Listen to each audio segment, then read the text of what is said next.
Welcome back, friends. Welcome back to the homestead.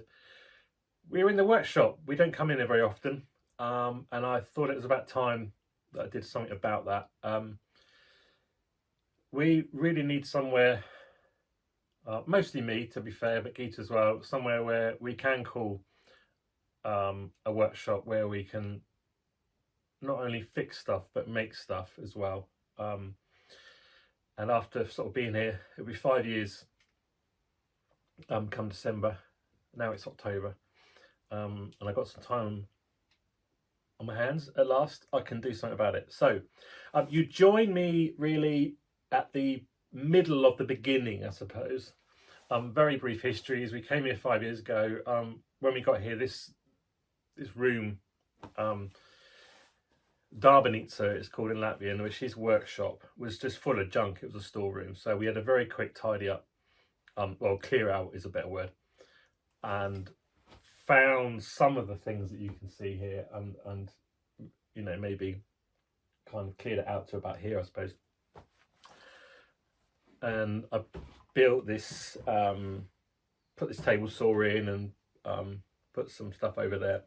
I mean, there was a few shelves. Those shelves over there were there. The plastic cartons weren't there. Tidy boxes. Some tools were here. There was a table was there.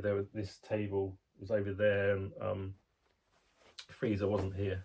So we put those, kind of moved those things about, just so I had some kind of storage, but it was never ideal. And I wanted to do something about that, so that's what this video is about, really. So like I say, you join me at the beginning and the middle of the beginning. I'll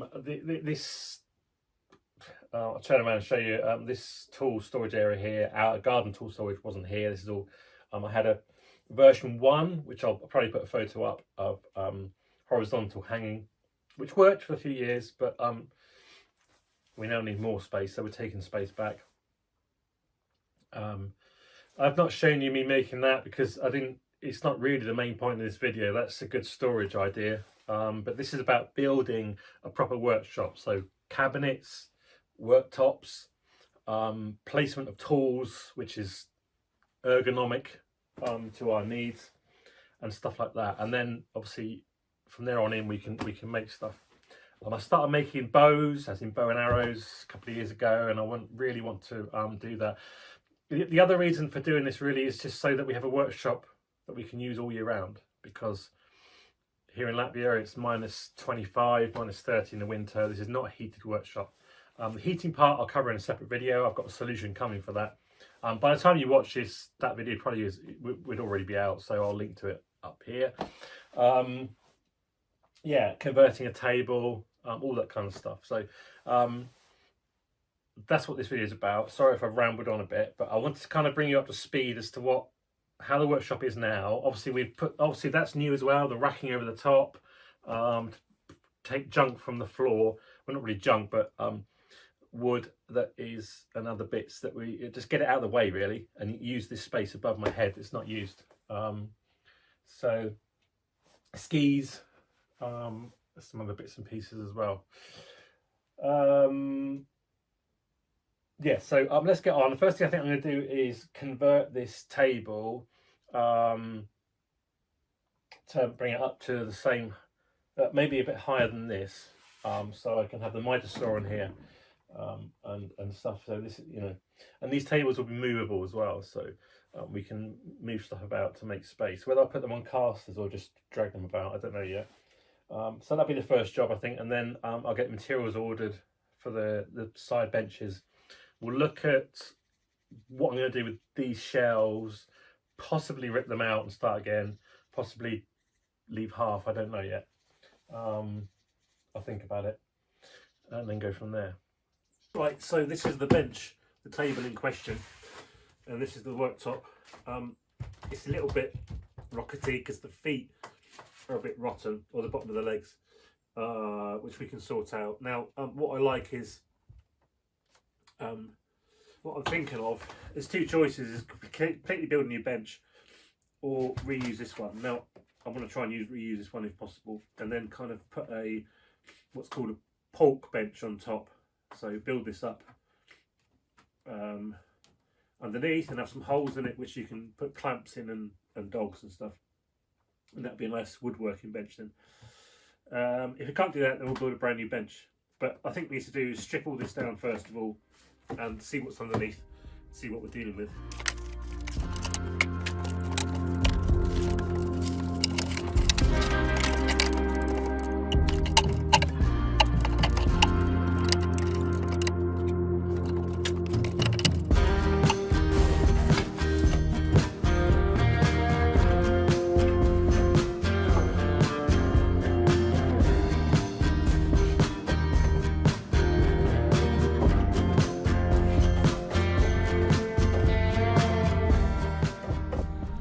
Okay, so the decision's made. I'm going to build a new one from scratch. So first thing to do is to mark out where the frame's going to go and leave some room, leave a lip around the outside so that I can fit clamps when I need to. So I'm cutting all the timber to size and get that fitted on.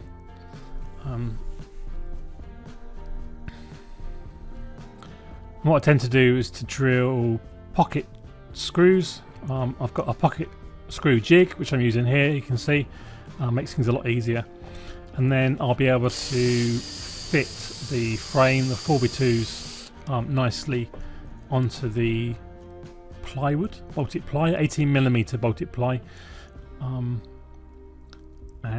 so I'll fix it with glue and with screws, and that'll make it nice and secure.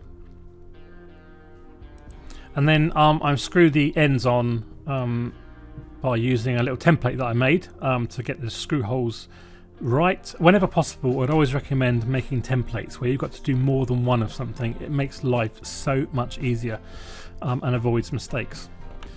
Now, I do want to give a shout out to Kev over on the English Homestead YouTube channel. Kev has been very generous with his advice to me on this project, and he's got a fantastic YouTube channel. And he's a very talented maker of stuff as well as running a homestead. I'll leave a link to his channel down in the description below. Do go and check him out. So now it's a case of making the legs. So I just made one and then I used that as a template to cut all the others on the miter saw. And I'm using 2 bits of 5x2, which is 45mm by 120mm. And I'll clamp 2 of those together, glue them together, and then screw them together to keep them in place, just for make sure everything's nice and straight and tidy. Here's me doing that here.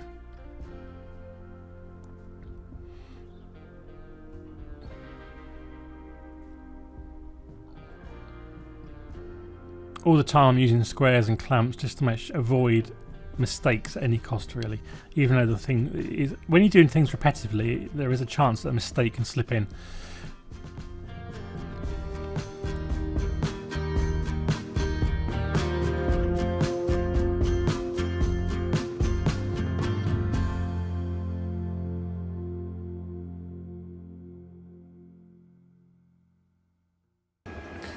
Okay, so yesterday I got the 4 legs done, as you saw.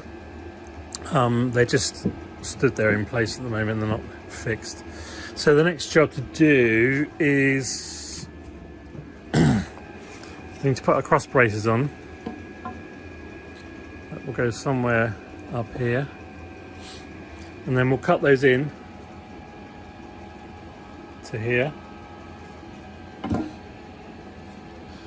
3 hands, so we'll cut in here, mark it up, take the legs down, mark it up, cut it in here, and then obviously we can't cut too far this way for these end braces, but we'll work out how to do it. We'll do a little notch in, I think, so it's just a little bit notched in, and join up with these either with a 45-degree angle or something clever, or just butt ended, not sure really. But that's the next stage, that's the next thing you'll see me doing, and then we can fix the legs and turn the table over and see how it looks.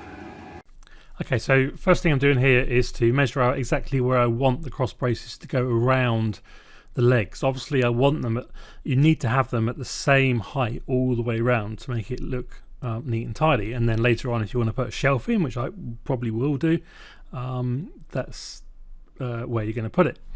So then what we need to do is to cut out the notches in the legs, and to do that you need to fiddle around a lot with your miter saw to get the height right. So practice that on a piece of scrap wood first of all, which I've done in the background, and then do your cutting. And as you can see, I use one of the legs to then double check everything on all the other legs, even though they're all marked. Always double check. And then I slice through, this is a common technique, you slice through many goes with the miter saw, and then you just knock those flaps out with your fingers or with a chisel, and certainly need to smooth it off with a chisel like I'm doing here. And then as I got is a pretty tight fit. There was one that was a little bit off, but I wasn't happy with it as tight as it should be, but perhaps I'm just being a bit of a perfectionist. It's the first time of me doing anything like this. I've not really done a lot of carpentry in life. Probably the last time was at school, to be honest. But I'm learning as we go along, and try not to make mistakes, which is why it's good to have people you can ask for advice and stuff. Always surround yourself with people who know more than you. There's a little bit of wisdom for you. So a bit more chasing out, and then I just need to cut the angles, or 45-degree angles on the cross braces, so that they can all meet nicely on each corner. Now they all jut out a little bit because that's the way I wanted it, and then those bits where they meet and jut, I will just smooth off with a sander. Mostly because I'm not overly confident that they all meet up exactly right, so just as a backup plan I will soften up the edges. So here I am really just starting to fit those cross braces, and because the legs aren't fixed yet, there's going to be a lot of fiddling and flapping around really. So I'm knocking in those cross braces. You can see that the fit is pretty tight because I've got to knock them in with a rubber mallet and a block of wood. So, and there was a little bit of fiddling around because a couple were moving about, but it was. I think I'm pleased I did do it this way rather than fixing the legs first. I kind of wanted that option to just fiddle with the legs afterwards, and then I just fixed them in with a couple of screws on each side.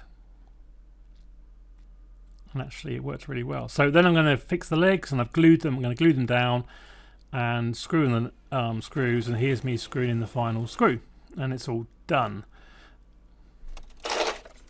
Last thing to do is just to put the table upright.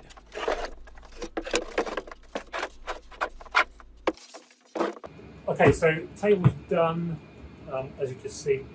The only thing left to do to finish it off is drill the holes for the dogs, which are called dog holes. These are dogs. I've got some dogs, and I've got some little clamps. You can now actually get some vice clamps as well, so I can squeeze vice things together, which probably means I can do without having to fit a vice to this. Maybe it will do later, I don't know. But that's only the last thing to do. So I've already measured it out. I need to do the rest of the measuring, and then we'll use the drill press to drill the holes, and then I'll just show you it finished really, and then we're done.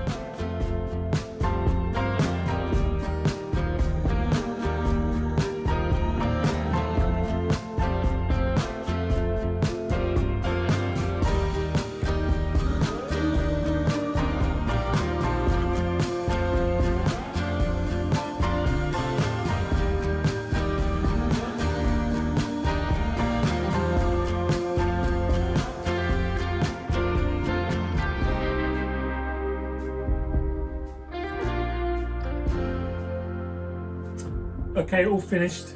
Holes are drilled.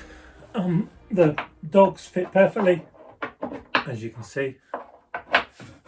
This is how they work. You butt up a piece of wood and then you can work on it. There's the clamps. Or you can clamp a piece of wood down. I can clamp this down now. and etc, etc. These work really well actually, and I can work on that, they won't move. Yeah, so I'm really pleased. Just got to think of something to make on here now, really, I suppose.